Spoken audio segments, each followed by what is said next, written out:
and welcome to this week's Hocus Focus. I'm SARA MONDAINI. And I'm Thomas Sheridan. And thanks for joining us again this evening and allowing us to be part of your Sunday night of high strangeness. And thanks for all the likes, shares and comments. And as always, thank you for the time that you invest in us. And this week, I've been busy researching for next week's episode, and I've even managed to find the time to put together a new witching hour for you, which will go out tonight around 10:15, giving you time to stretch your legs and grab a drink after this. So I hope you'll stay around for that after tonight's show. And thank you also to everyone who's emailed me with your stories and experiences for future Witching Hour episodes. And I will get round to responding to those in good time. And Thomas, how have you been? Yeah, that's outstanding. I can't wait for that. Yeah, I'm okay. It's a bit depressing this time of year. I'm very busy, but okay, I can't complain. The feedback from last week's show was sensational. A friend of mine in Dublin said the show was absolutely fantastic and the best one so far. So, I'm glad we're still hitting home runs with people and people are enjoying the conversation with us. Yeah, it's nice to know that we're still doing it. No problem. So, without further ado, let's move on to our first topic of this evening. And ghost stories and tales of the paranormal have been part of human culture for centuries. And they ignite our curiosity and our fascination with the unknown. So for tonight's first topic, I want to take you responsible ghost hunting. And ghost hunting may seem like an exciting adventure, but it's important that we approach the topic with responsibility and respect. So tonight, I want to talk about responsible ghost hunting, because that is often overlooked by the thrill and the theatrics of the ghost hunt itself. So why is responsible ghost hunting important? Well, it's all about more than just the pursuit of evidence of the paranormal. It's about safety, respect, and understanding the effects that our actions can have on both the living and the deceased. And most importantly, it's about approaching the supernatural with mindfulness and care. Ghost hunters or paranormal investigators use various tools and techniques to collect evidence of the paranormal, such as unexplained sounds, apparitions, or unusual electromagnetic field readings. They want to shed light on the mysteries of the afterlife and provide proof of the existence of ghosts. And stories of encounters with spirit can be found in nearly every civilization throughout history, from ancient Egypt's Book of the Dead to the ghost stories of Shakespearean England. Now, fascination with the supernatural has always been piqued. And now the popularity of ghost hunting has gone through the roof in recent decades, thanks in part to television shows and documentaries dedicated to paranormal investigations. Shows like Ghost Hunters and Most Haunted have brought this niche field into the mainstream and encouraged many people to become paranormal investigators themselves. Responsible ghost hunting is not just about chasing apparitions and seeking evidence of the paranormal, though. It's also about conducting these investigations with consideration both for the living and the departed. And respect is at the centre of responsible ghost hunting, because when we enter a space believed to be inhabited by spirit, we are essentially guests in their domain. We expect courtesy and respect when visiting someone's home, and so we must extend the same courtesy to any spirit or entities we encounter on a ghost hunt. And this means refraining from provocation, theatrics, sensationalism, or disrespectful behaviour, such as taunting and antagonising, or demanding spirit to perform on command. It's about appreciating that we may be interacting with spirits of individuals who once lived, and as such, we must treat them with the same courtesy we would expect for ourselves. We're communicating with entities that we don't fully understand, and that's akin to being in another country and intentionally disrespecting their customs and beliefs. Actions like that can be seen as aggressive or offensive or invasive. And not only that, but the respect extends to the physical world as well. When investigating, it's important to respect private properties and obtain proper permissions. So responsible ghost hunting also requires people obtain the necessary permits and seek permission from property owners, because whether it's an old mansion, an abandoned hospital, or an ordinary house, it belongs to someone and they have the right to control who enters their property. Spiritual protection is also necessary before going off on a paranormal investigation, and this can be done with physical items such as carrying a pouch of kosher salt, protective crystals and talismans, and also psychic protection such as visualizing yourself in a protective bubble, a ring of fire, or calling in your ancestors and guides to walk beside you. This is a very personal thing and will be different for each person, but its importance must not be overlooked, and you should never partake in any supernatural work without protection. If a person is of a nervous disposition, then ghost hunting isn't advisable, and if under the influence of drugs or alcohol, then it's also unadvisable to partake in any sort of paranormal or psychic work. The aura can seriously be weakened and much more easily penetrable under the influence, making you a Belisha beacon for every low-level entity hanging around the location. There's also the physical safety to consider, because investigations take place in dimly lit, unfamiliar places, with hazards such as tripping and falling. And you need to be equipped with safety gear such as flashlights, batteries, first aid kits, and communication devices, not only to protect you from potential accidents, but also to make sure that you can respond promptly in case of emergencies. And I also want to bring skepticism into this topic. Now, skepticism doesn't mean dismissing evidence outright like the debunkers do, but rather questioning and looking at it thoroughly. Some skepticism is healthy when assessing evidence, and ghost hunting should not be about blindly accepting every mysterious sound or shadow as proof of the paranormal. It's about looking at evidence with a discerning mindset. Unusual sounds, temperature fluctuations, electromagnetic readings are all very tantalizing, but it's important to remember that they do not automatically mean paranormal activity. And so that's my take on responsible ghost hunting. The unknown is what draws us to the field, the thrill of encountering something beyond our understanding, of connecting with the departed. But remember that we are guests in the supernatural. We are explorers, and like explorers in a foreign land, we must approach our encounters with grace and respect, whether investigating an old mansion, a hotel, a forest, or a quiet cemetery. We are stepping into liminal spaces that may be inhabited by entities with stories and experiences of their own. I've never been on a ghost hunt. And I want to go on one. I just never had the opportunity to go on one yet. It's something I'd like to do. Now, I have a ghost experience of my own. Well, I think it's a ghost experience.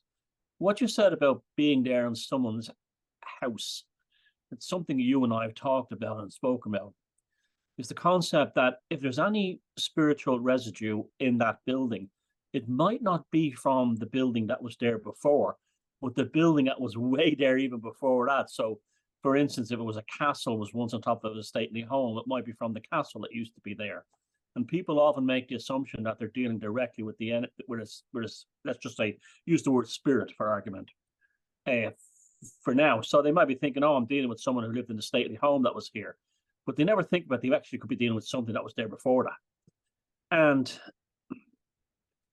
I used to work in this place when I was a teenager in Dublin. I was a cleaner, kind of like a porter, a very swanky club and a fancy restaurant and bar and everything. And at the end of the night, when I was finished, my job was to lock this place up and go home. And there was a door that closed behind you. So once I left the building, I had no way of getting back in. So I had to be very careful that everything was done. I had my coat. I didn't leave my wallet behind or anything like that.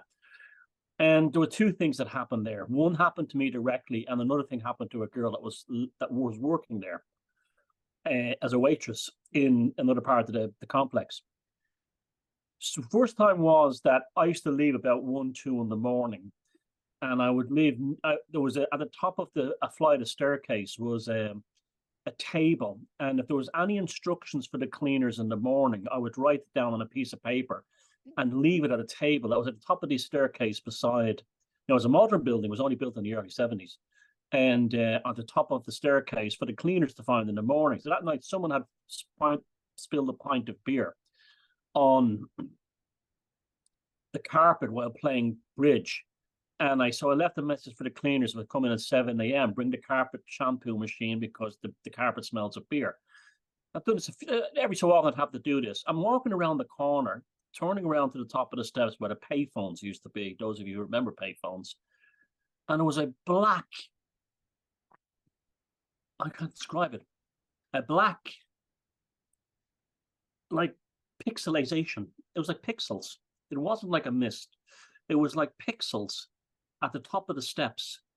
And I threw the note onto the table and ran out the back door. That happened to me, but I used to also be, even before that, I used to be terrified closing up at night because I'd have to shut off all the lights off in a bar and walk down this long corridor that had squash courts in, and all the lights were out in the squash courts. And it was just, the safety fire lights to lead you to the exit were there. I used to be like literally in petrified fear walking down there. And sometimes. And then years later, one of the girls I was working with, I bumped into her in England, where she lived. And I said, did you ever have any spooky impressions in that place? And she goes, oh my God, I can't believe you said that. So it turns out that one night, when everybody had left, she used to go down with her girlfriend and play tennis in an indoor tennis court. And they would just be having a laugh, hitting the ball around for exercise. This would be like really late at night, sometimes 3 in the morning.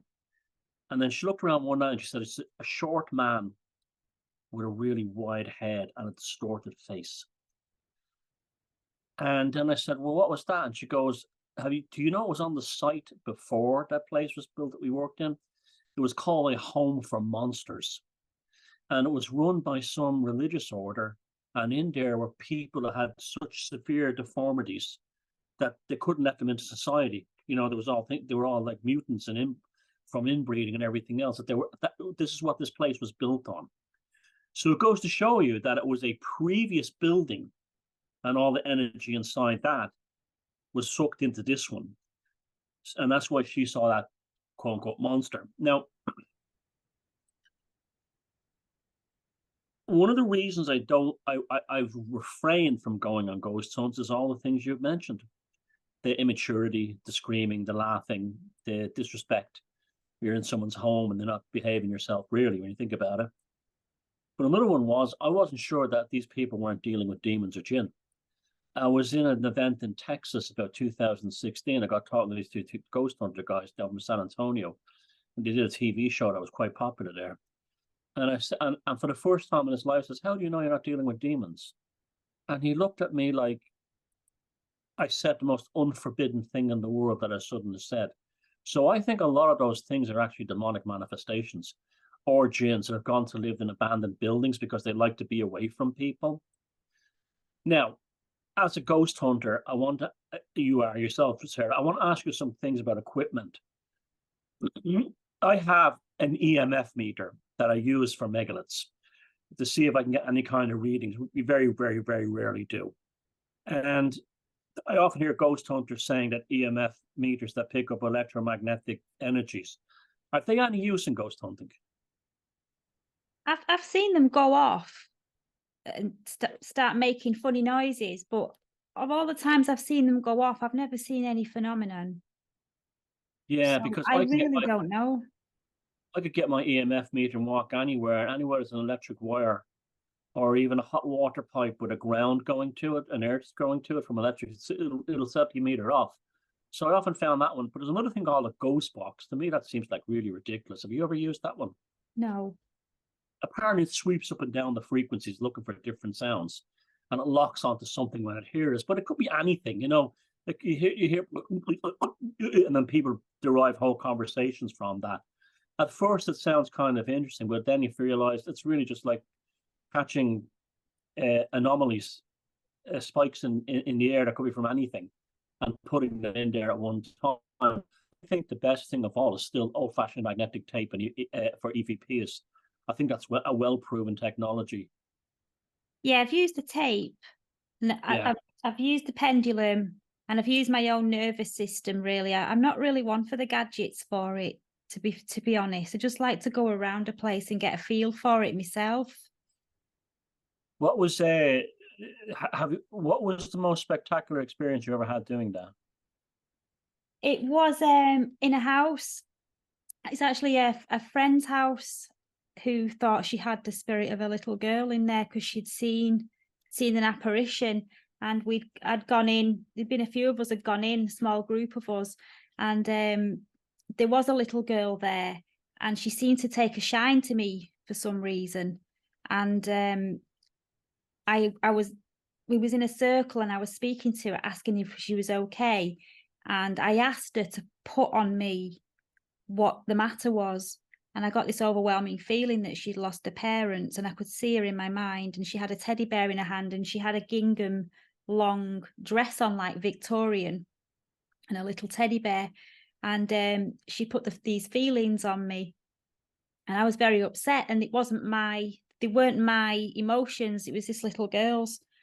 And through that, I was able to tell the people in the house that she'd passed away, something to do with her chest, and she was lost and stuck in the house, and she didn't want to be there anymore, but she'd not passed over properly.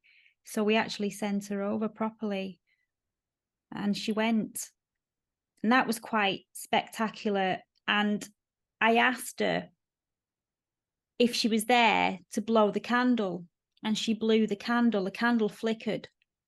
And I said, can you do that again, please? Just not because I want you to perform, but can you do that again just for everybody so we can see that we've not imagined it? And she blew it out. Now that was something. I know you're a big fan of Derek Acorah, but what do you think in general of these ghost hunting shows that were all the rage in the last 20 years? I think they bring a lot of discredit to the whole paranormal investigations. That's why I only do them with people that I know, kind of like a bit like a hobby. Or I like Derek Acorah's show Most Haunted back in the 90s, but even after a while, even that got a little bit samey. And especially these American ones with them all running around screaming, that really makes me shake my head, that to see grown men screaming. It used to be an American show I saw years ago, and I thought it was quite good. These guys are plumbers. You never see that one? What was And it called? a ghost hunter, a ghost something, I don't know. But they were a plumbing company that did ghost hunting on the side, and they ended up getting a TV show, and it was actually quite good because I think like the boss of the plumbing company was this bald guy, and I think he took the ghost hunting very seriously. And the other guys that worked with them, yeah, some of them could scream and shout, but in general, I think as the American shows went, I think they actually got some really good stuff too. I think they actually, hit a few bullseyes. They went to the Stanley Hotel, which was used as the place where the Overlook Hotel was for The Shining was filmed. And that place is famous for ghosts in its own right anyway. Even Jack Nicholson said that while they were filming The Shining. And apparently some of the stuff they got there was unbelievable. Incredible, some incredible footage in other places too. So I think there's that American show, at least when it first started off, was quite good. It might be called Ghost Hunters or something. I don't know what it's called, but it was the guys who were the plumbers, and they ended up traveling around the world. And then, like you said, it started to. You could see it was a ratings war, and you could, when all these other shows started kicking off, you could tell that they were telling them to like hype it up more and more. Yeah, and at those shows, even if they got a really good catch, it brings that much discredit to it. People aren't going to believe it because it's on a TV show. I think with ghost hunting, you can watch as many of those shows as you want, but until you've actually gone and done it and experienced something real for yourself, that is real, that's not just you wanting something to be real, it's not the same as watching one on the TV, because you know what the TV's like. You really don't know if it's illusion or if it's the truth. for the ratings. So they could give you a really good catch, and you still can't be 100% sure if that's the truth, or if that's been sensationalized to get the viewers in for next week. And going back to those guys in Texas I was telling you about, those shows, all of them, not just the American ones, don't seem to have distinguish between what type of ghost, or which is a spirit, we're dealing with. There's always an assumption that it's the ghost of someone who lived there, still haunting the place, like they're as in there now in their kind of like ghostly state. There's never any consideration that they could be dealing with, entities like jinns or demons or anything else, or just even stone tape type effects. They don't even seem to go into that. I often wonder too, if you say you had like one of the big American shows where you have tons of lights and cameras and screaming and shouting and running, would that actually end up destroying the phenomena that was there by causing some kind of energetic distortion? And then what they were supposedly actually coming to look for, and they've actually chased away or destroyed somehow. Yeah, that's very possible. Or it could even be that whatever's in there, if it's mischievous, or if it's, and you get the TV cameras in, it's not going to perform. It's going to try and make you look, because you don't want you there with the TV cameras, really. Yeah. And another thing was all the infrared, the overuse of infrared. Like you don't see anymore in the infrared shots that you do in regular, like something was lit up. It just looks like, oh, we're now in ghost hunting mode, so this is how we should look. Now, that old BBC documentary on Borley Rectory that I actually have, it's not a BBC, I think it might be BBC, that I have on my Beyond Room 313 channel, that's real old-fashioned ghost hunting. And my God, the difference is day and night. It's really so incredibly intense and interesting, and far more. And they were in the darkness, so you heard them. There were complete darkness inside the church, and they were just whispering, like, and they were coming out, did you see those lights? Did you see those lights? That kind of thing. That doesn't translate well on televisions where you're trying to sell advertising and hype things up. They're not going to show the black with just voices. I would say that like 90%, 99% of those ghost hunter shows get nothing.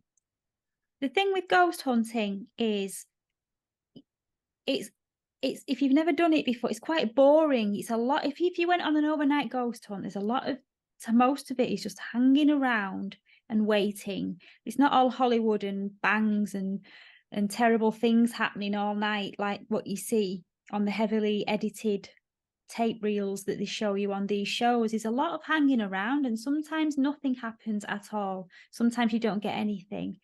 And no, that doesn't translate very well on TV. And you can really tell the difference between the sincere ghost hunting reports, like the Borley Rectory episode, but you can tell the difference between the theatrics and those that have gone with the intention of having a look with an open mind. Yeah, I think the one you're thinking about is the UFO Society in some county in Ireland back in the early 70s. And these people are amazing. They're so much more mature and different and very serious about than they are today. So it's just one more thing, I think, that's like ghost hunting, like everything else, and UFO spotting or whatever it's called. It's just, we don't, in general, people don't have that depth of personality to actually be considered respectfully anymore. I think the more respectful you are, if you just go to a place not full of equipment and cameras and things, but you just go, take yourself, take your nervous system with you, take a pendulum, go and spend a few hours and sit quietly, then it's more likely to show itself to you than it is if you go with and even if nothing happens, it's still an experience in itself, right? Yes, absolutely. In regards to ghosts and hauntings, I like hanging around certain creepy places, haunted places, atmospheric places. But when I go there, it's just to be alone, really, and to relax.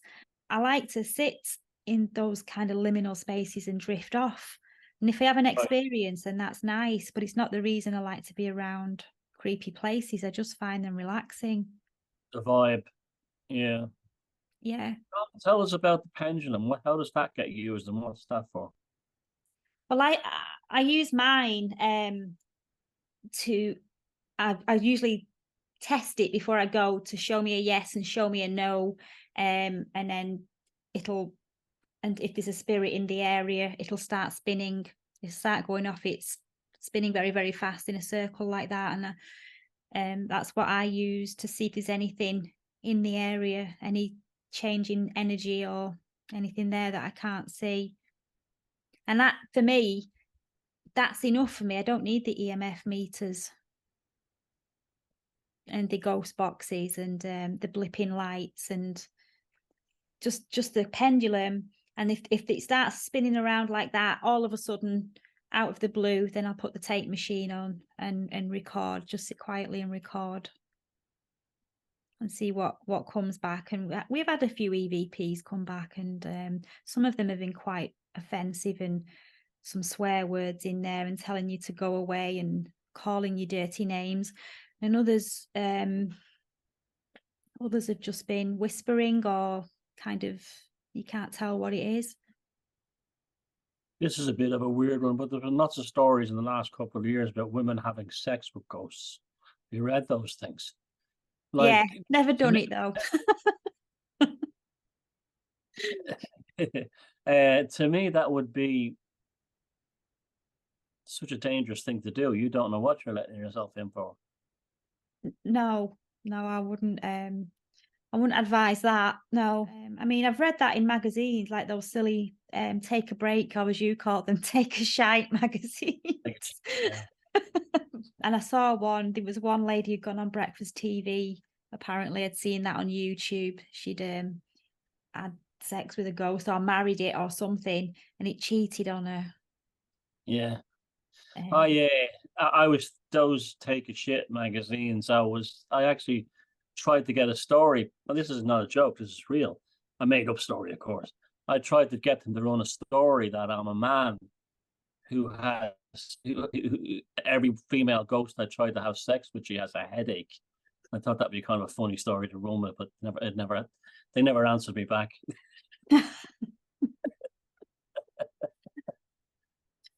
Yeah, no, I've never had a relationship with a ghost. Oh, speaking of which, relationships with ghosts, have you ever seen that wonderful film with Rex Harrison, The Ghost and Mrs. Muir?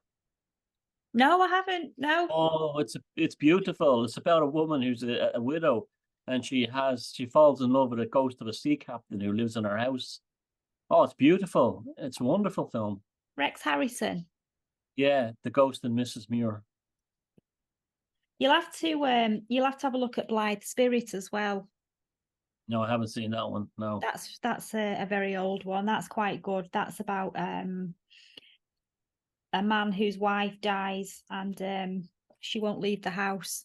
So he calls a medium in to try and get rid of her because he didn't like her very much when she was alive, and he didn't want her in the house when she was dead. It's a comedy. It's Noel Coward comedy. I just wanted to add, talking about being relaxed around liminal spaces. For me, one of the most relaxing books I've ever read, and I'm reading it again at the moment, is Bram Stoker's Dracula. And it's something about the way that the forest and the Sorry, I have castle. to stop you. I have to stop you there. I'm also reading it too. Are you? Right. Yeah, I've been reading it each night when I go to bed. I just read a little bit. I get, yeah, because I just find that I like the way that the Count speaks and or how he speaks in my mind anyway. And I like the way that the forest and the castle is described, and it's really comforting. And when the wolves are howling and the mist is rolling in, and I Even the often, meals, even the meals he has with paprika in them. I love those parts. yeah, yes. And then he says, I must get the recipe for Mina because it's all a selection of letters and journals. And yeah, it's just something about creepy looking woods and gothic stories that I just find really, really relaxing. There must be really strong vampire or Dracula energy at the moment because we have the Roger Edgars who made The Lighthouse and The Witch, and the Northman is releasing a version of Nosferatu after Christmas, which I've been really looking forward to seeing that. So there seems to be a rising vampire, but traditional sense, Transylvania kind of Bram Stokerish.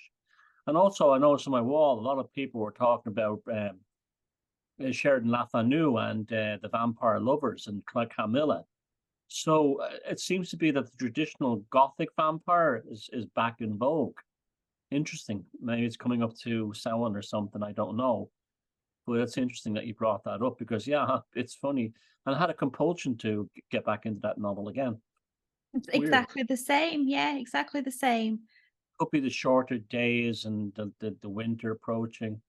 But look, the story now seems so incredibly exotic and almost romantic. You know, taking the train from Munich across Europe and you're describing the countryside and landscape and the foods that he ate. Very fair, and meeting the gypsy girl in the carriage. Yeah, it's brilliant. Yeah. I mean, I get So really carried away with it. I get really swept along with all the descriptions and everything.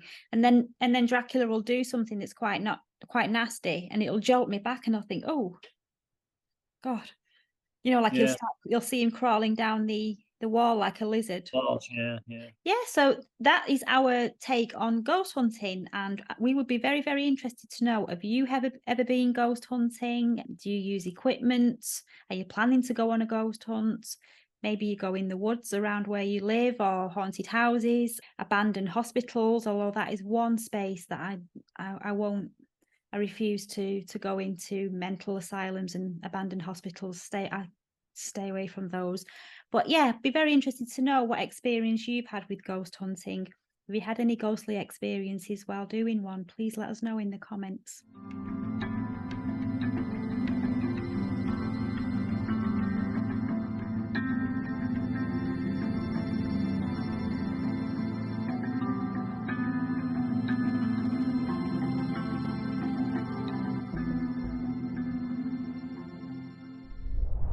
This week, we are coming right up to date and reviewing the 2023 sci-fi horror No One Will Save You, directed by Brian Duffield and starring an actress called Caitlin Dever. It's a sci-fi horror alien abduction story about the solitary life of a girl called Bryn, who is a seamstress and stays locked away in her childhood home. She's dealing with the losses of her mother, Sarah, and her closest friend, Maud. And her coping mechanism is her construction of an intricate model town within her living room, which is a reflection of her ideal world.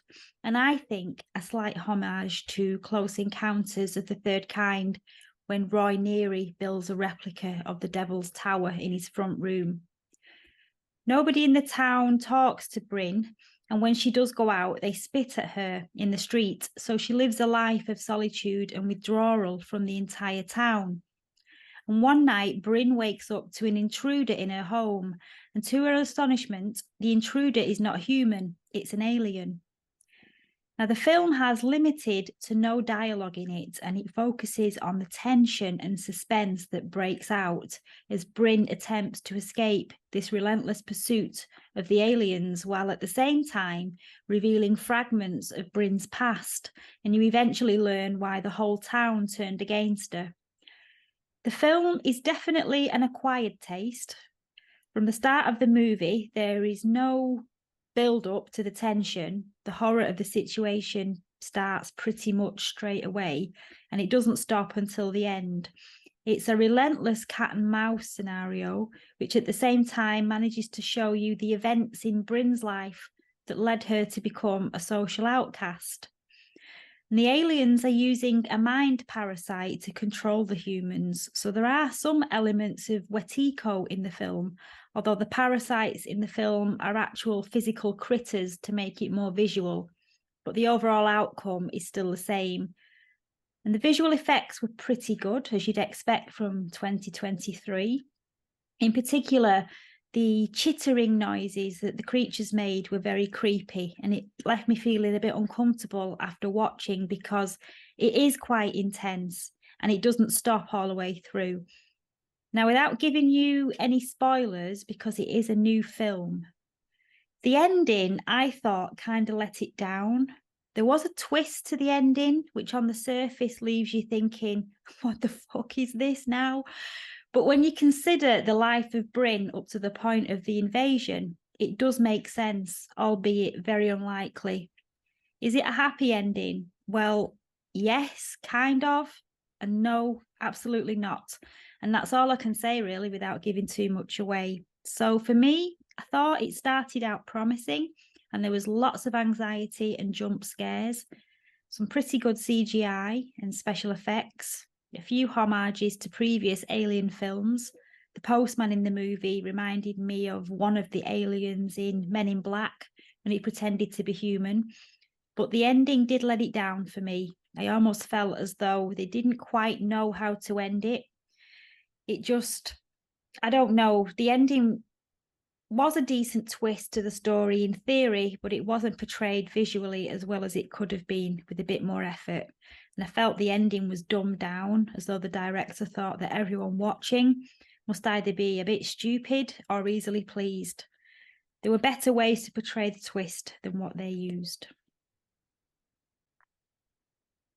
I'll tell you the things I liked about it first. I like the fact that we got to see the aliens fairly soon on, and they looked amazing.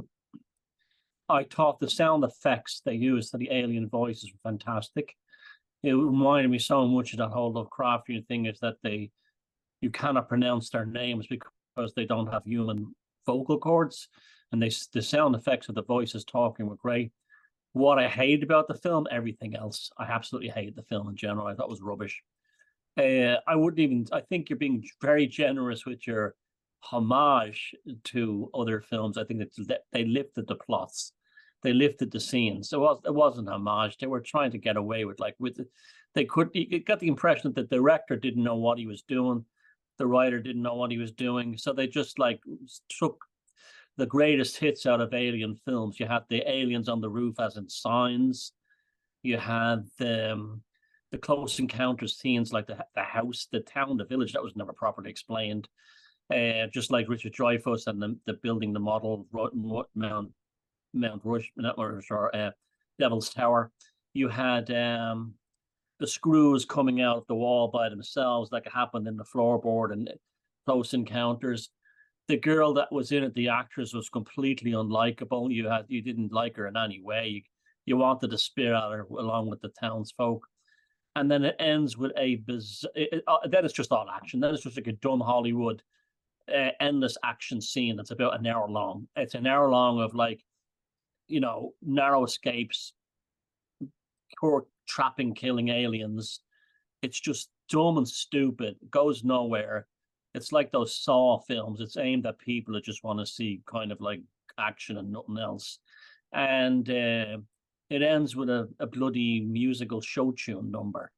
I absolutely hated the film. I totally recommend it. I think the director and the writers who made the film should be banned from making films ever again. And it was just horrible. Sorry, I've been well gotten back for a field in England now. Touche, SARA MONDAINI, touche.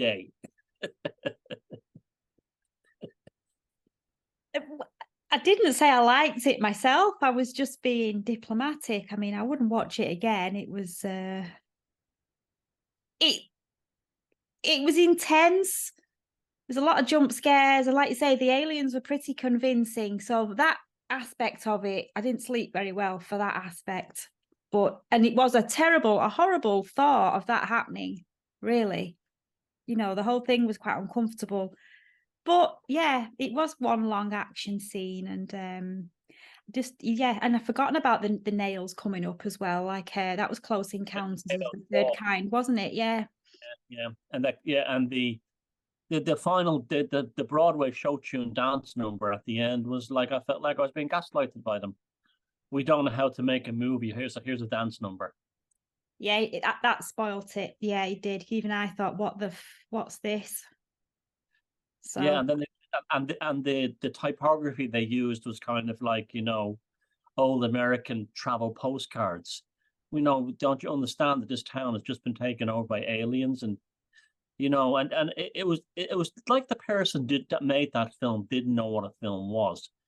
and then they said, well, how should we really end it? What alien film have we not tapped into? Oh, Mars Attacks. They did So, at the end, didn't they? When it panned up at the end, and Mars Attacks. It was probably made by someone who was given his first film by his dad, who owns a studio or something. It was awful. And it was not even good. You know, this scene. I can name so many films they took scenes directly from. Carrie, The War of the Worlds with Tom Cruise when he's in the basement. The thing is searching around, looking behind. I mean, it was just endless. It wasn't homage. It was like someone was given it. It was like some rich Hollywood kid was given a homework task by his dad, who owns the studio, and said, make an alien abduction film. And they go, oh, I better study up. I better study up and swat up and see what these films are like. And then wrote a story based on the scenes he'd seen in previous films. It was that bad. to be honest, I don't know much about the director. I didn't look him up. And I'll tell you another secret as well. I'll tell you another secret. I didn't understand the ending either. I had to look it up to go online and look it up. Like, what the hell was that ending about? And that's how I understood the twist to it. But unless you go and look it up after you've watched it, you're not going to. It shouldn't be that See the difficult. twist. Yeah. There was another film, like, I mean, you know why some films have great promise and they go to shite? Well, this one had a little bit of promise at the start and went completely to shite very quickly. There was a film, I think it was called The Visitors. It was about these octopuses that came from these like kind of octopus type creatures, and it had some great visual scenes and trying to communicate with like calligraphy inside the spaceship. But it ends up as this awful piece of American schmaltz where it's like, this awful, like, I love you, Dad, this kind of thing, these American films kind of like go into at the end. But at least that film tried for most of its arrival, I think was the name of that film, for most of its story to try and do something. This film was like, what should we do next? I don't know. I have a film here called Close Encounters. Maybe there's something in that we can use for the next scene. It was literally that bad. I tell you what, it was almost like he'd gone to ChatGPT and said, write me a screenplay on Oh, that's very observant, Sarah. And on this film and that film. Oh, you may have hit the nail on the head there, or screwed it out of the thing. Wow. You may. Oh, well, we should investigate this guy to see if he's a real director and is a real. And then wow, that's something to think about. All right, that never crossed my mind until you said it, but yeah, Could have been an AI film, yeah, an AI written film. ChatGPT, yeah, kind of film script. Maybe we're starting to see the first of them. The free version, not the not the upgraded one. But yeah. So I think we could both agree it was a dud. It was a dud, yeah. I was being diplomatic because I'm nice like that, but I'm not going to recommend you go and watch it. If you go and watch it, it's on your own head, and you can't come back here and blame me for stealing 2 hours of your time. Yeah. If anything, it shows we don't take kickbacks from studios. If any of you have watched the film and got something out of it we missed and said, "Oh no, they're talking shite. It's really about this," let us know. But yeah. I'm pretty sure we're not that dumb. Can I reel it back in and try and win the day back and say I did watch a good film over the weekend, Thomas? The Last Voyage of the Dementor, I think it was the Dementor, the ship that Dracula came in on to Whitby. That was quite good. That's a new one. Oh, okay. I'll go watch that then. Okay, we'll make it up to you. Sarah is making it up to you this week by recommending a film called The Last Voyage of Demeter. The Demeter, yes, that's right. That's not a bad one, actually. That's a new 2023 one. So bit of a synchronicity there. I saw a statue of Demeter in the Liverpool Museum not only a few weeks ago. The Greek goddess.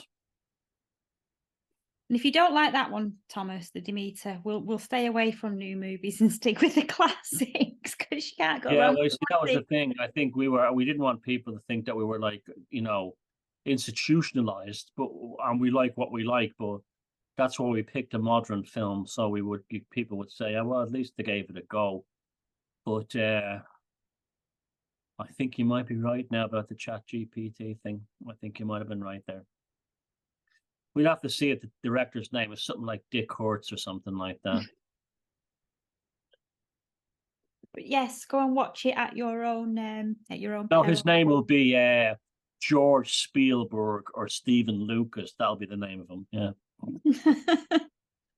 But yeah, definitely think it had some artificial intelligence help in the framework of that film.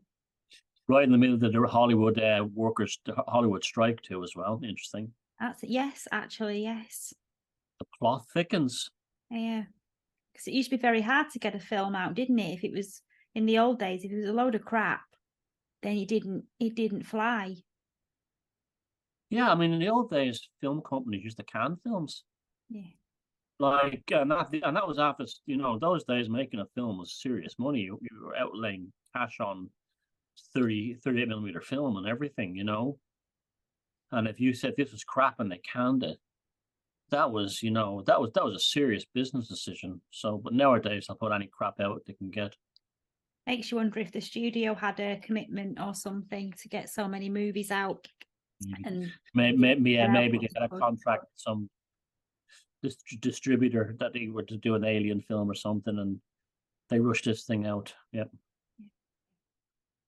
Yeah, so if you decide to go and watch No One Will Save You, then please feel free to come back here and leave your thoughts in the comments. But my advice, and I think Thomas's advice too, is go and watch something else.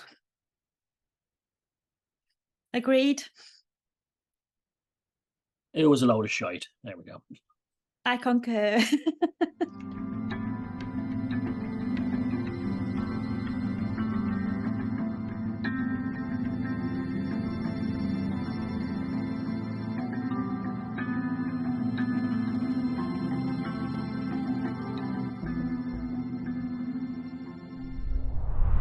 Like a paranoid-filled skunk-saturated truther, I've noticed that Sarah's hair is up.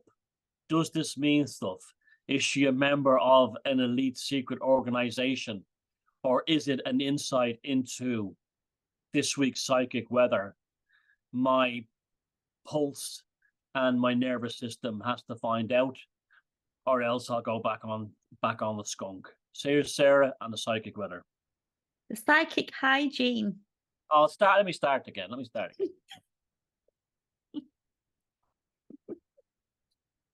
That film fucked me up good and proper. Here we go. As you've noticed, Sarah has her hair up in the air. It's more vertical than usual. Does this mean something? The psychic hygiene report. Yeah, this week's psychic hygiene is all about sprucing up. So this week, begin your day by allowing your inner self to take the lead. Rise above the gloomy outlook of the perceived world and let your inner light shine through the dullness. Let go of all the mental and emotional filters that you may have placed upon your perception of life. And remember, no matter what went on yesterday, today offers a fresh start, just like a sunrise in the east. Don't allow global affairs to diminish your inner light or your inner smile, and leave yesterday behind and show up in the world today with a fresh and rejuvenated spirit. So to do this, as you wake up in the morning, see it as a fresh start, a new beginning. Your morning routine is not merely a matter of going through the motions. It's about getting ready for the day with intention and purpose. Take the time to prepare not just your mind, but also your appearance. This is not about vanity, but about recognizing the profound connection between our inner and outer selves. You could select your most cherished and confidence-boosting attire. These are the clothes that make you feel like your best self, that reflect your unique style and personality. Wearing them is not superficial. It's an act of self-love and self-expression. These clothes are your armor, strengthening your confidence and resilience for the day ahead. Consider adding a touch of your favorite perfume or cologne, not to mask who you are, but to enhance your own sense of well-being. The scents we choose can not only bring back nice memories, but they can also create new memories and uplift our spirits. Style your hair with care and precision. This is a form of self-respect and a way of acknowledging your worth, and a reminder that you are deserving of your own attention and care.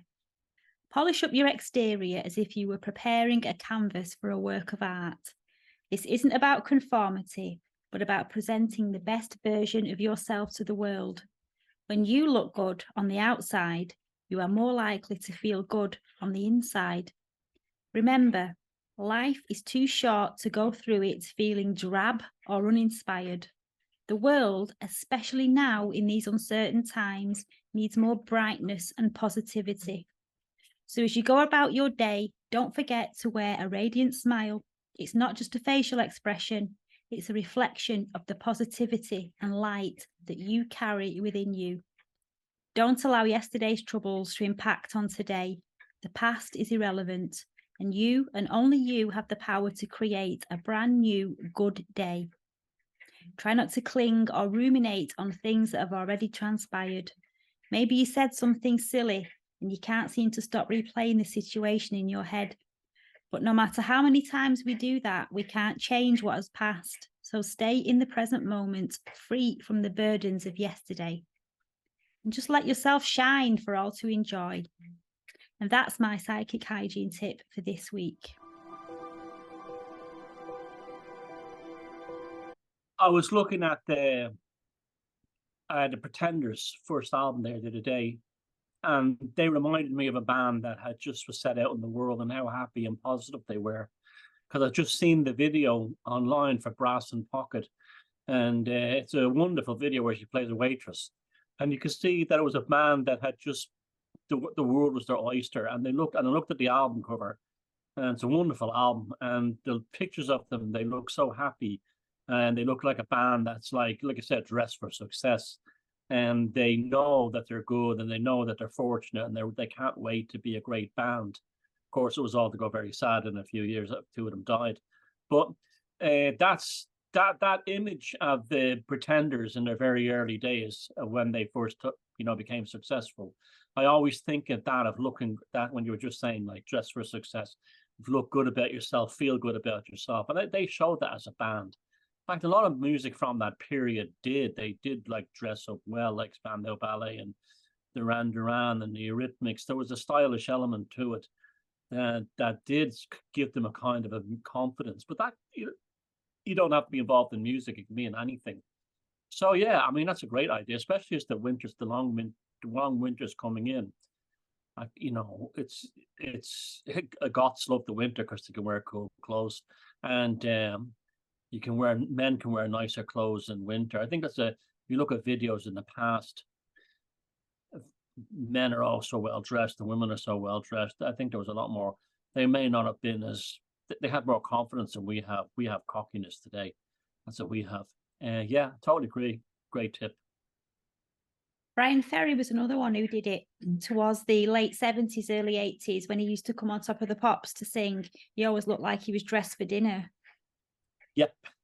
Very Or even when he wasn't, he used to look great, and he came out of the new. Yeah, I mean, it was a better time, I think, in a lot of ways. People understood the aesthetic better, Then now we have like the whole hip hop thing started, and now people dress like grown men and dress like toddlers.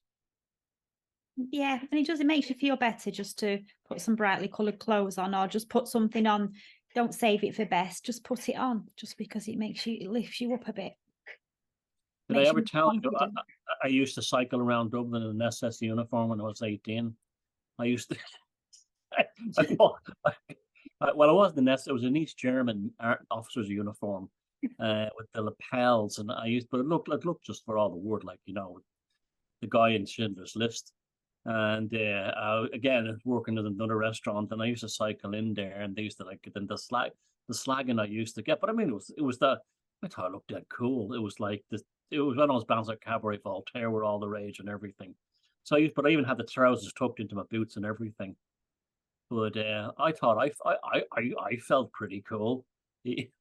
That's all that matters. I don't follow fashion. I do not follow fashion. I just wear what I like. I wear clothes to express myself, and they might be mismatched and they might not be the height of fashion, but Mm. as long as I feel all right in them, I don't have to look at them. So, you just wear what wear what makes you feel good. Yeah, so if you lived in Dublin in the early 80s and you saw a guy cycling around on a bicycle looking like he was an extra from Schindler's List, that was me. It's you. And the second topic tonight is one that's been playing on my mind a lot lately. And you've probably noticed if you've been following me on social media that I'm absolutely amazed at all these videos and footage of enormous snakes that are appearing all over the world. Now, there's two ways of looking at this, of course. Well, three really.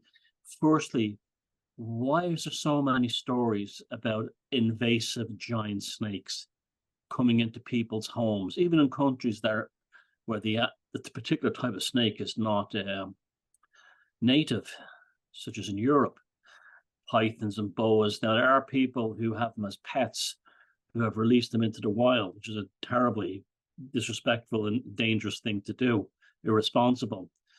But the ones that live in the tropics seem to be growing enormous, as snakes in general are, and they also seem to be clustering in huge numbers. In Wales, for example, there are areas where large numbers of snakes have clustered in huge numbers. In America, I saw today the largest ever cottonmouth ever seen has been caught. I've seen colossal snakes that I've mentioned on this show in the tropics, constrictors, boas, pythons, anacondas, that have grown to absolutely enormous sizes, including one disgusting video I saw recently of, I think it was a giant python vomiting up two goats it couldn't swallow. Why are these snakes suddenly clustering, becoming into human contact? And also, why are they growing so enormous? Now, there's a kind of a cryptozoology Fortean aspect to it, and maybe even a kind of biological aspect. Are they getting ready for some kind of attack on humanity? I don't know. Have they sensed that because of the mother hydra's babies and again a snake serpent thing, that the humans are available? I don't know. But there's also the auguries. What do all these snakes represent? What do they tell us about the state of the world, humanity, and consciousness in general? And speaking of which, that brings me to not only a good pagan who searches for auguries, but I'm also a good Jungian. And I will always look for the symbolism of the snake and the serpent, which we know is colossal and all encompassing. Now, Carl Jung referred to the serpent as the symbol of all things hidden. And serpent worship and serpent mysticism, certain serpent cults, is so incredibly universal that there's probably no other animal that has the same impact, possibly the cow, within human consciousness. Even in countries where there are no snakes, like Ireland, they still have serpent worship. Now, in several cultures, not just in the classical world or the Indo-European world, the serpent shedding its skin came to symbolize restoration and eternity. Hence why the serpent became the symbol of restored health and became central to the idea of people being healed, the serpent being healed. When it loses its skin, before it loses its skin, the skin is saggy and it's wrinkled and the snake doesn't look well at all. And then it emerges from its skin and it looks like a fresh new snake. It looks healed. And it was only natural that the serpent imagery would come to represent restored health. And you see the two serpents in the medical symbols and all that kind of thing. In some cultures, the godlike nature of the serpent is shown with small wings and feathers. Now, this brings us back to the Jungian thing that the serpent is one of these threshold spirits, threshold animals, that it lives in two worlds. It lives in the earthly world, but it also exists in the spiritual world, in the other world. And therefore, when it was symbolized in certain cultures, such as Aztecs, Toltec, Olmec, and Mayan, it was often feathered. You have serpent symbolism everywhere. The famous serpent mound in Ohio in America, we still don't know who actually made that. Within Chinese esoteric tradition, the serpent represents chi energy, rising up from below the earth. And that's very important because within the Vedic Hindu tradition, the Nagas, the serpent gods, are associated with below the earth.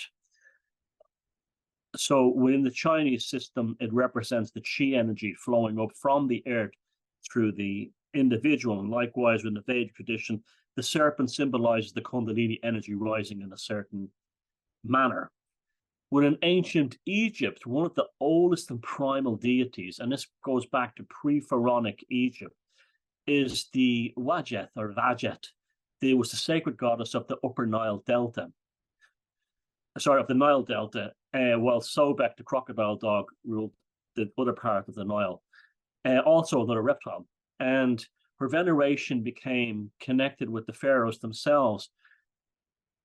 So she was such a powerful goddess among the Egyptian people, even long before pharaonic Egypt, that when the pharaohs came along and you had the dynastic Egyptians come along, they adopted Wajet as their deity, the snake coming out of the forehead and so on.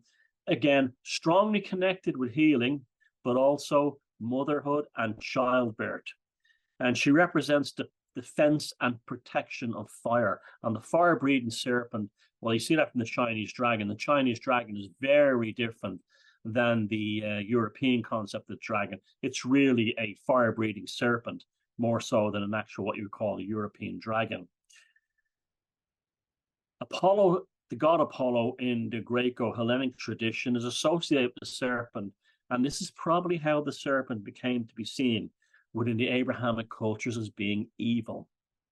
The Abrahamics turned it around, and just like they do with so many other things, where in previous cultures the serpent was associated with power, healing, kingship, protection, and as we've seen with Vajet, even motherhood and childbirth, the Abrahamics turned it into a devil-like creature. What's really is interesting is the proliferation of serpent art within Ireland. As I said before, Ireland had no snakes, so serpent symbolism was huge here. And one of the mistakes people make with so-called early Christian art in Ireland is that it actually comes, a lot of it, and the symbolism within it, didn't derive from Christianity. It came from late pagan Iron Age Ireland, an art school that was very much associated with serpents and snakes and so on. So this might suggest that the proliferation of the serpent within Irish spiritual tradition, late paganism, might have to do with psychedelics and the ingestion of psilocybin mushrooms, where you often have visions of serpents and snakes. And therefore, there's even a story with Irish mythology that Cuchulainn, the great hero of the Ulster cycle, ends up in the other world, and he develops a lamentation that he wishes he could bring the serpent back as an ally into Ulster in the real world.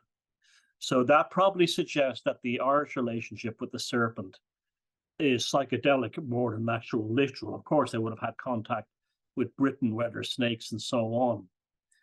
And again, we have the Midgard serpent and the Nordic thing. There's no snakes in Iceland. They're very rare in Scandinavia because of the cold.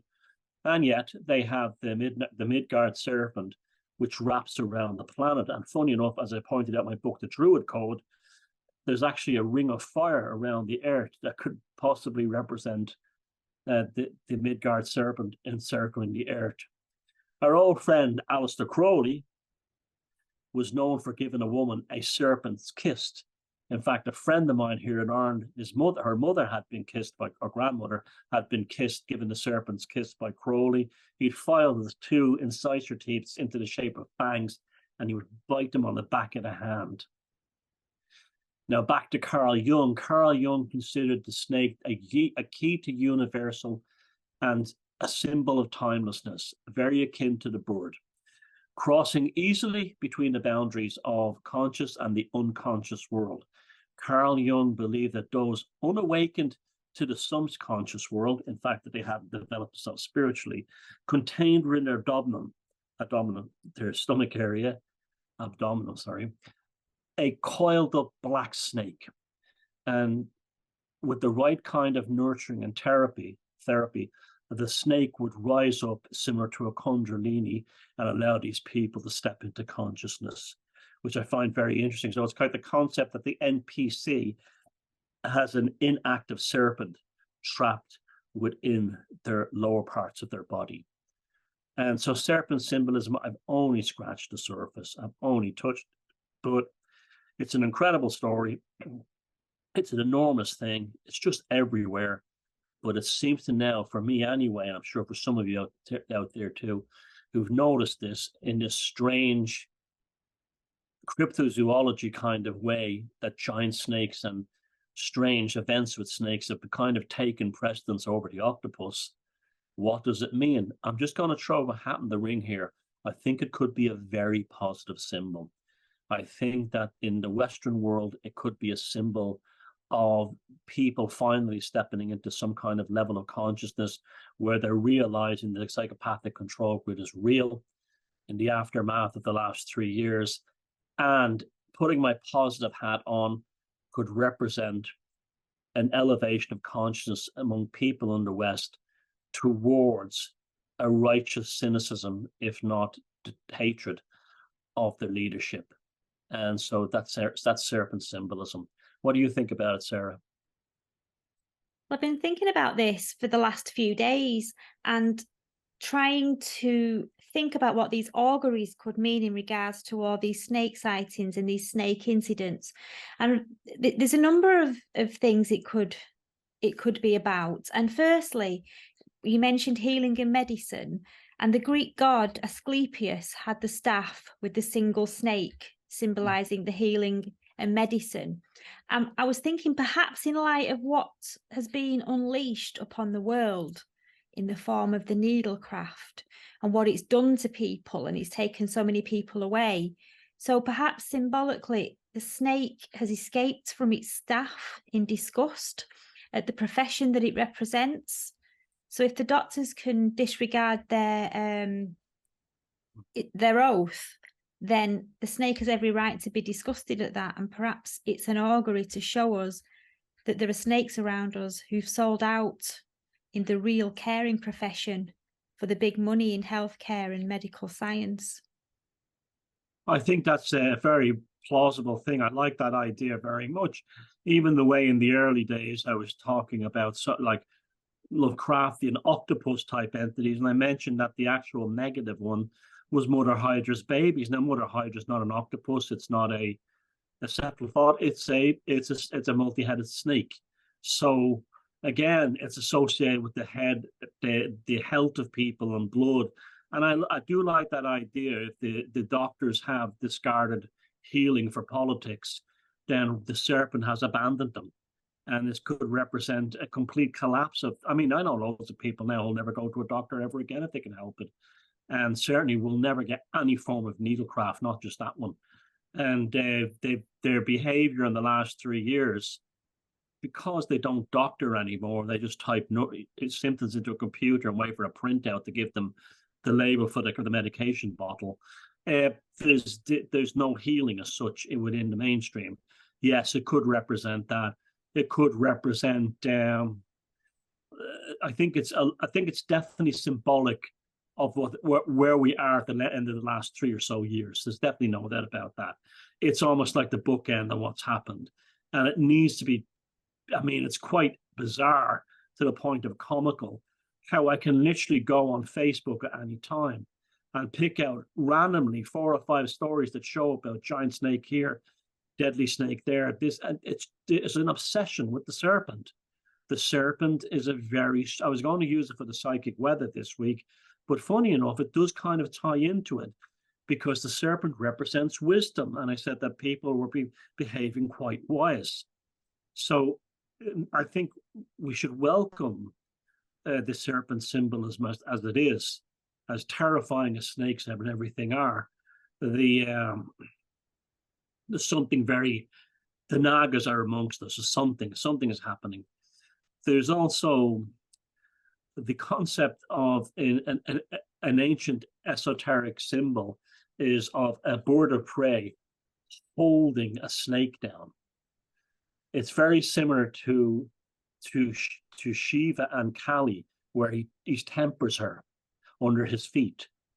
Now, it could be the same thing. Maybe the eagle has flown and allowed the snake to go free and to bring in a new cycle of consciousness. But I definitely believe 100% that there's a shift in human consciousness that's happening, maybe not to everyone, but to some of us, and it's related to us. It's again, we're noticing the auguries, we're noticing the symbols and signs, and because certain people like us are meant to notice it. Yes, we're talking about the Nagas there being associated with wisdom, knowledge, and ancient teachings.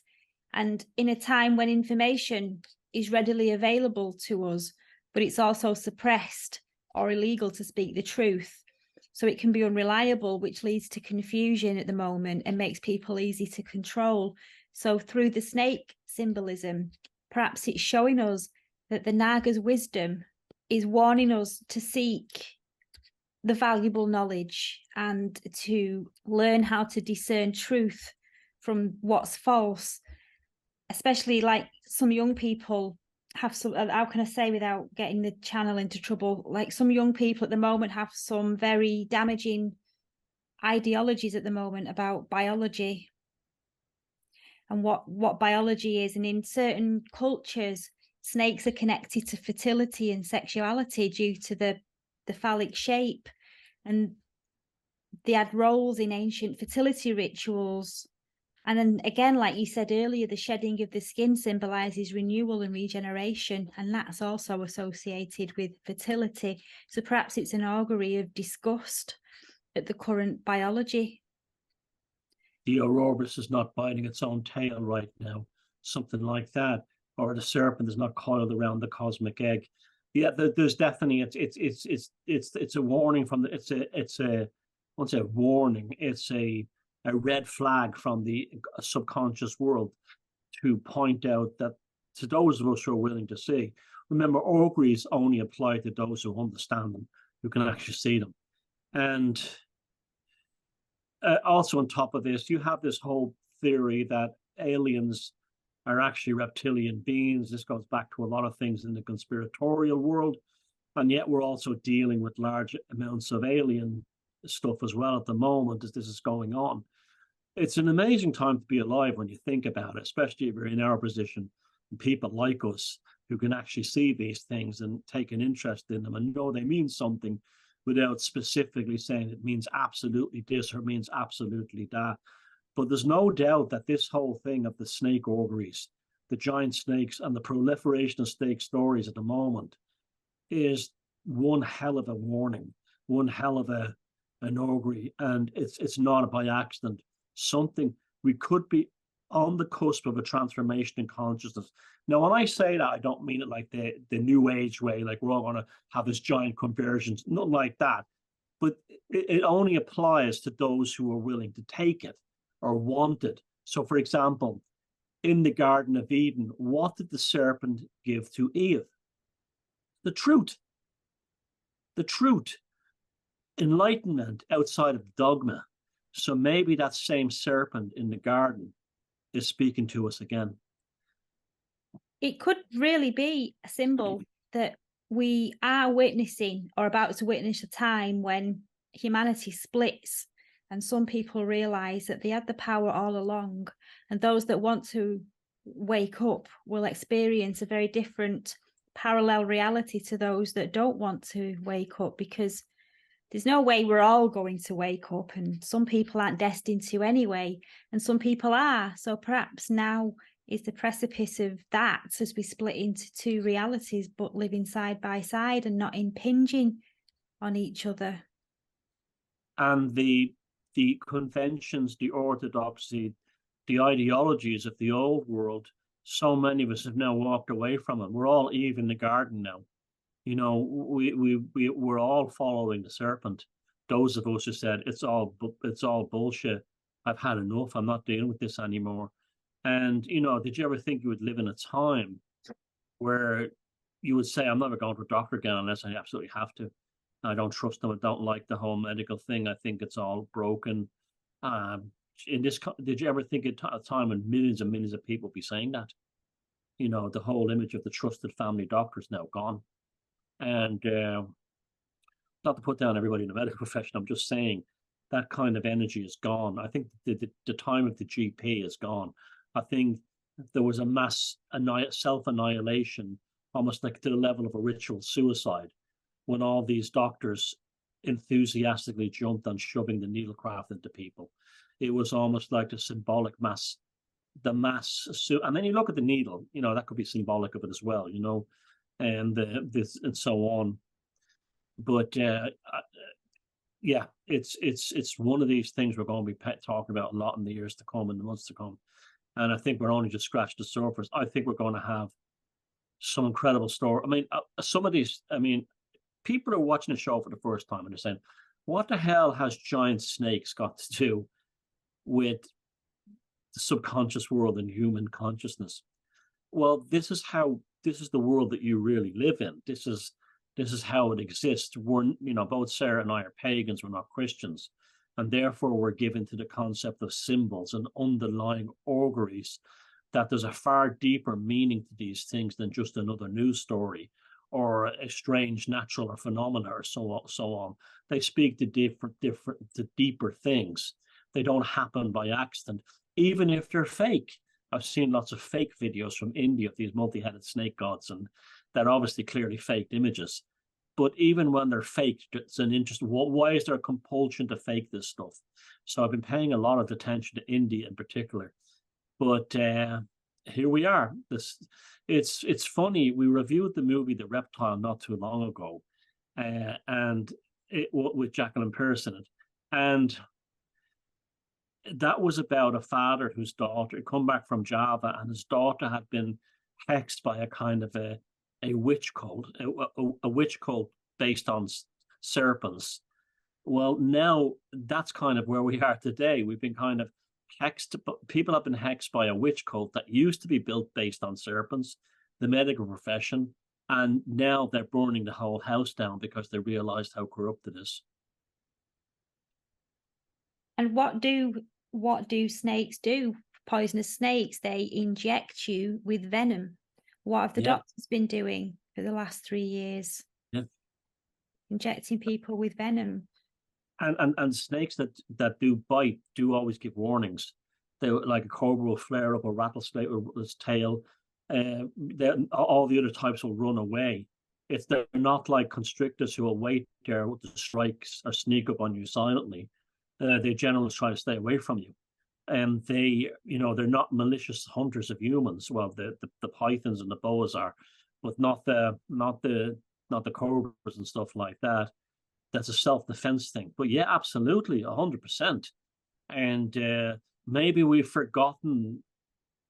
lost respect for our serpent gods and our serpent symbols as a result of Abrahamic stuff. Maybe it's time to embrace that all over again.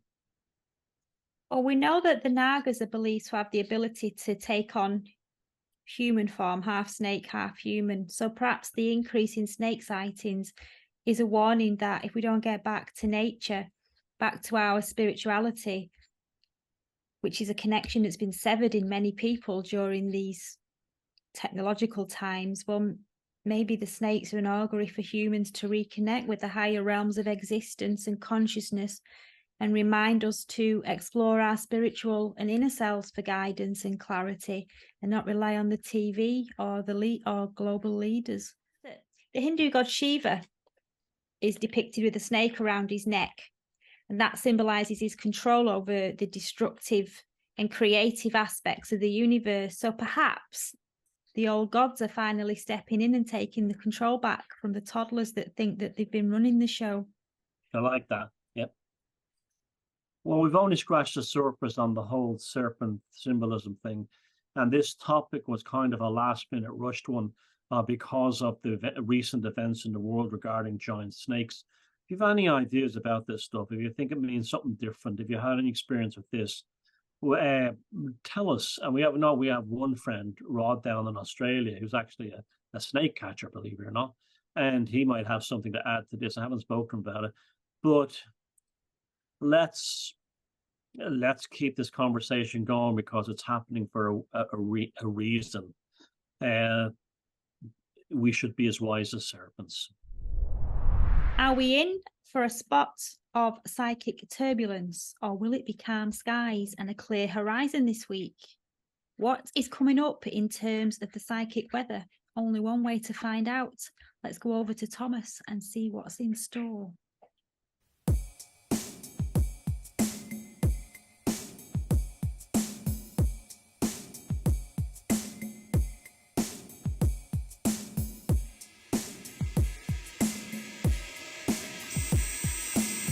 Oh, and we got an interesting one this week, maybe a leftover from our friend Olivia last astrology thing last week. I'm seeing a lot of common sense and a lot of wisdom around me.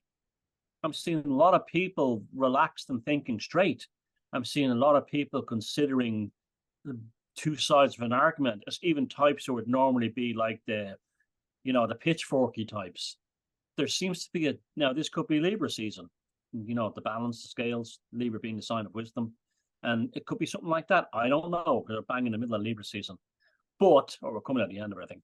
But I'm seeing a lot of common sense. I'm seeing a lot of, I've been actually taken back by to be something online, and I'm expecting to be the kind of gobshite who would blow up and get his pitchfork out. It's suddenly like, well, maybe you shouldn't jump in. I'm seeing this. What did this come from? And I'm seeing this a lot. So the psychic weather this week is there seems to be an abundance of common sense, measured thinking, and contemplation that even the pitchforky types, the hysterical types who fly either side, seem to be taken by it. I can't see anything negative about it. It seems quite positive. So it seems to be a good time for clear thinking, making good decisions, and taking good counsel. And the psychic weather this week is we seem to be in balance. Happy days.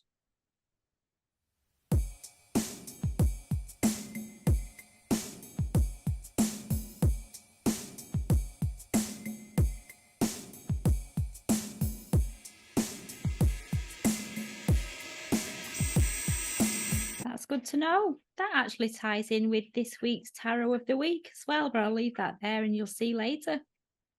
I have to say, I've not noticed anything online. I haven't been online very much. I've popped on now and again to check messages and things, but I haven't been doing much scrolling or stopping by people's posts and things. I've been quite busy, but it's been it's been nice not being on there for There seems to be a balance. I know, and when people I thought would be blowing up over the Russell Brand thing are like, well, there's no real evidence. And these are normally the types that everyone's guilty just by association, So it was good. It's good to see a kind of a wisdom out there, a kind of a common sense growing. Bill Hicks, the late great American comedian, told a very funny story once that he was in a Waffle House or somewhere in America, and he was reading a book, and a guy walked past and go, "We got ourselves a reader here," as if reading a book represented something negative or something to be distrustful of. And what we have now are the establishment, the actual leaders of society don't trust us because we have books. They want to control all the information to us. So not only is the Hocus Pocus book review an insight into our personal libraries and books that you may want to own, but it's also two fingers up to the establishment as well. So, Sarah, what two fingers are you presenting to the establishment this week? Well, my book this week is in line with the first topic for tonight, and it is Ghost Hunting with Derek Acora. Now, this is my second Derek Acora book I'm reviewing. The first one was Extreme Psychic in a previous episode. And I had the pleasure to meet Derek, and he was one of the most warm and sincere people I've ever met. Yes, he could be a bit theatrical, but he was always respectful in his field, and he was a bloody good medium. And for those who don't know who Derek Acora is, he was a respected figure in the field of paranormal investigation and mediumship. And he was also a staple on the British show Most Haunted throughout the 90s. And he was sadly taken too soon when he passed away in early January 2020 after being in hospital with pneumonia. Anyway, in this book, he shares his personal encounters with spirits, as well as his involvement with various ghost hunting expeditions that he's been on. And he gives sage advice on the equipment needed for ghost hunts, and he explains the importance of ruling out more worldly explanations for noises and movements, which could, in the excitement of the moment, be mistaken for a ghostly presence. And he talks about the different types of ghosts and hauntings. And then each section of the book deals with a different location, such as haunted theatres, haunted nightclubs, haunted hotels, animal ghosts, ghosts in the home, ghosts encountered abroad when you're on holiday. And he gives his advice on how to communicate respectfully with spirits or ghosts at these haunted locations. And there's also a large section on locations that he recommends to visit for ghost hunting in the UK. And he also recalls the time he stayed at the Queen Mary Haunted Hotel, which we talked about a couple of episodes back, which is docked at Long Beach in Los Angeles. And you'll remember we did a section on that. And I want to just give you Derek's account of what he experienced while staying there, if that's all right. Okay.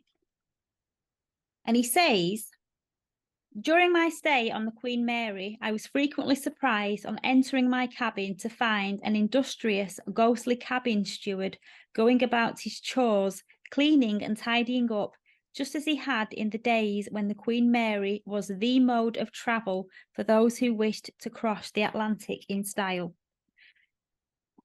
Whilst walking the promenade deck early one morning, looking out across the sunlit waters towards Long Beach, I became aware that I was not alone. A little further along the covered deck, staring out towards the town in exactly the same manner, stood a spirit lady. She was smartly, though inexpensively dressed, and looked to me to be in her early 20s.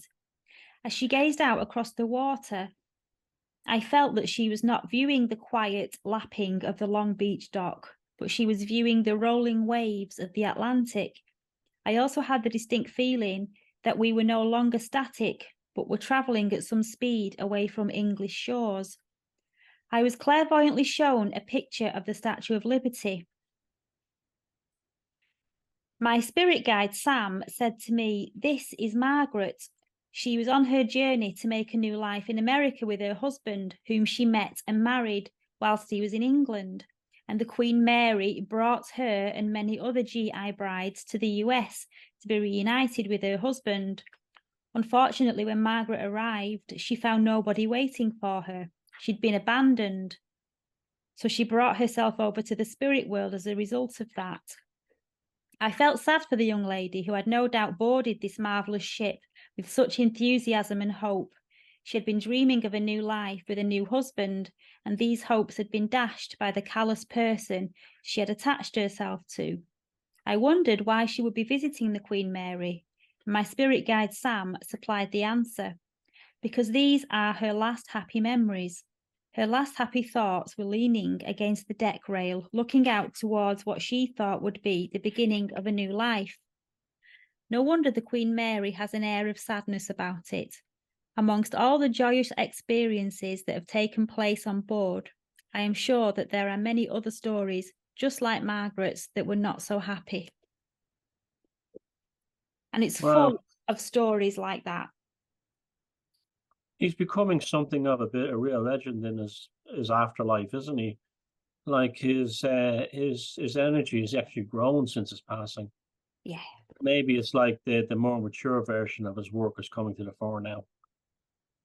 It is a highly recommended read for anybody interested in spirit, ghost hunting, or reading about Derek's experiences with the spirit world. And it's a good balance between personal anecdotes and a more educational exploration of the subject matter of ghost hunting. And it's a great book. I remember that book came out and seeing it on the bookshelves in the bookshops. Yeah, I remember that cover well. It's funny. Great book. Well, my book this week is The Complete Book of Devils and Demons by Leonard R.N. Ashley. Now, the title is a bit of a misdemeanor because it's anything but complete. It's more of a kind of a surface level dive into devils, demons, Lucifer, all that stuff, fallen angels, and it's a great reference book. It's one of these reference library books. So it's not really a complete book on the subject. It's more of a kind of a good reference book. It deals with everything from the symbolism, the meanings of what devils and fallen angels, demons are, to things like how magic summons them, the meaning of Dr. Faustus, Goethe, all these kinds of things, the whole concept of literature and demonologies and devils, not just from the Abrahamic Western tradition, but also from the Eastern traditions as well. It's lavishly illustrated with all kinds of woodcuts and other things. It even has some introductions to magic and magic ritual inside it.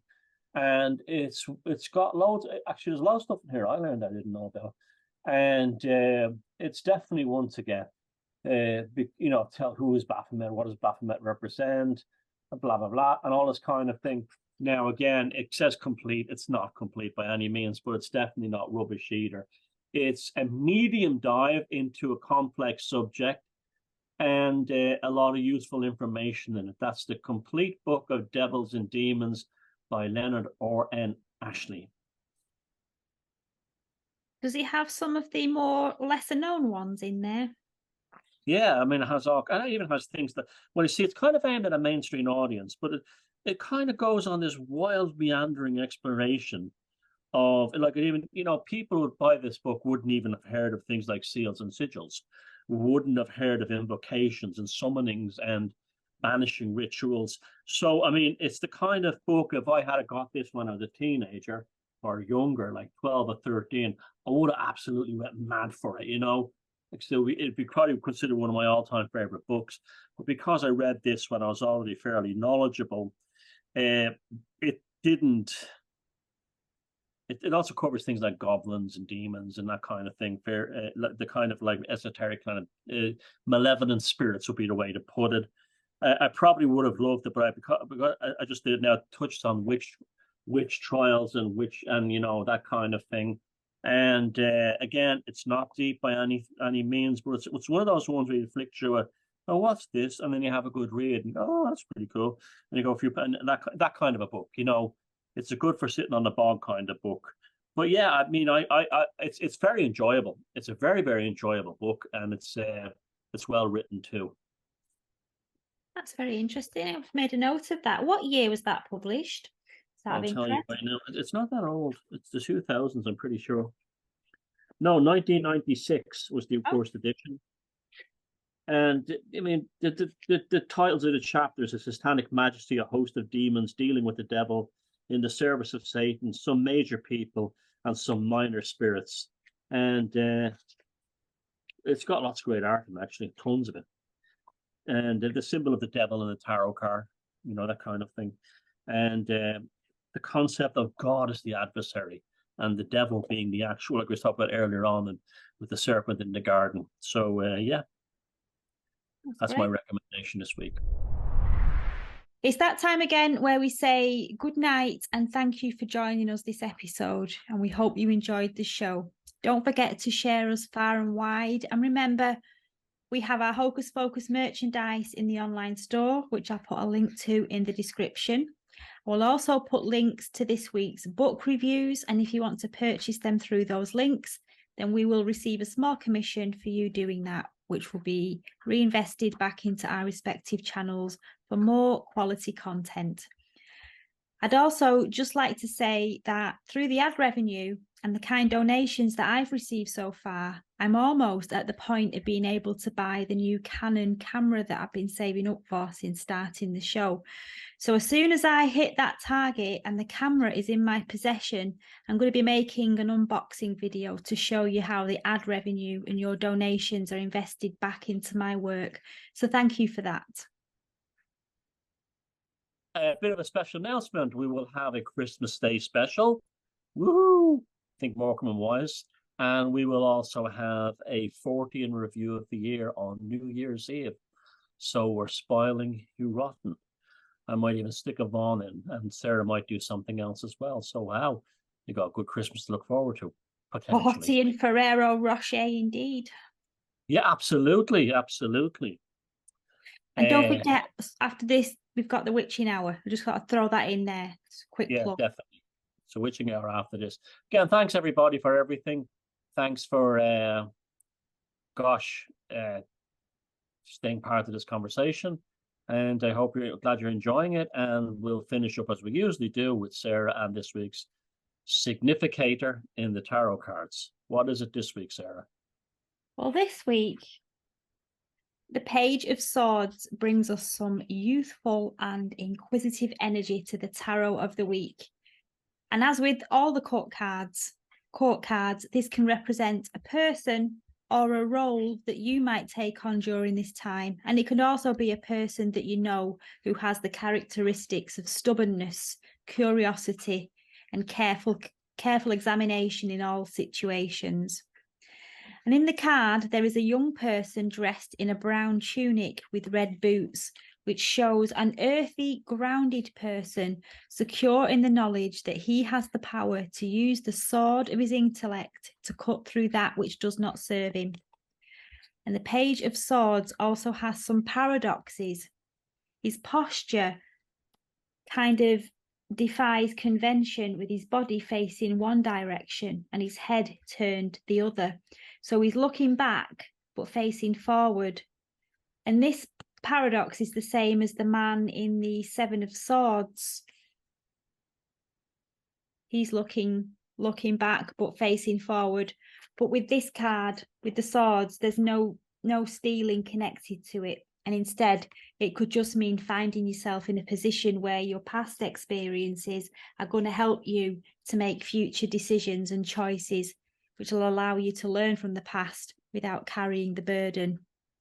And despite his small stature, he's got hold of that sword and he's swinging it like a master, which shows that appearances can be deceiving.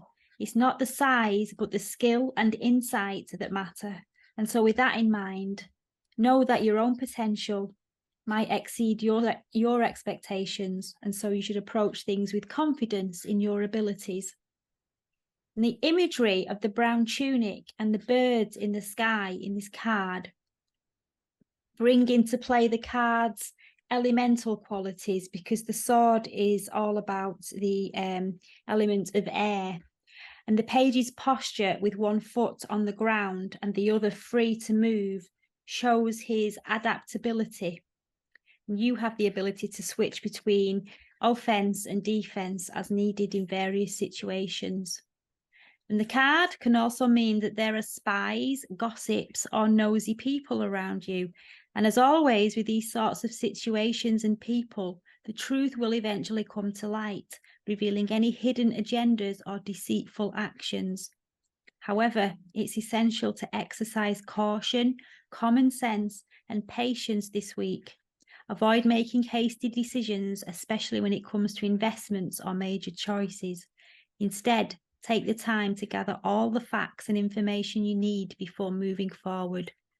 Create a well-thought-out plan for your actions and take small steps every day while you wait for the bigger picture to become clearer. If you find yourself feeling hesitant or struggling to communicate your thoughts and ideas in front of others, the reversed Page of Swords reminds you to have confidence in your ability to express yourself. Take some time to think on your thoughts and find that voice of yours.